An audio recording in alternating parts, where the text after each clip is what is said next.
মাথার ওপর দিয়ে যখন ঝাঁকে ঝাঁকে ইরানি ক্ষেপণাস্ত্র ধেয়ে আসে, তখন নিচের শহরগুলো নিথর অসাড় হয়ে যায়। ইসরায়েল ও ইরান দুই চিরশক্তির মধ্যে চলমান এই বিধ্বংসী যুদ্ধ এখন আর কেবল সীমান্তের লড়াই নয়, বরং ভয়াবহ মনস্তাত্ত্বিক সংকটে রূপ নিয়েছে। ইসরায়েলের রাজপথে এখন আর কোলাহল নেই, আছে চাপা আতঙ্ক আর সাইরেনের তীক্ষ্ণ আর্তনাদ। বছরের পর বছর ধরে যে যুদ্ধের আশঙ্কা করা হচ্ছিল, আজ তাই বাস্তব। ইসরায়েলের স্কুল কলেজ বন্ধ, থিয়েটার বা সাংস্কৃতিক কেন্দ্রগুলোতে ঝুলছে তালা, জনসমাগম নিষিদ্ধ করে পুলিশ জারি করেছে কঠোর সতর্কতা।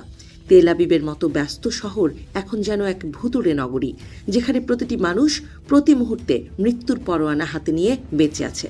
এই যুদ্ধের ডামাডোলে বিরুদ্ধ মত প্রকাশের সব পথ যেন রুদ্ধ হয়ে গেছে। জাজিমের মতো কিছু সক্রিয়বাদী গোষ্ঠী যুদ্ধবিরোধী আওয়াজ তোলার চেষ্টা করলেও তা মুহূর্তেই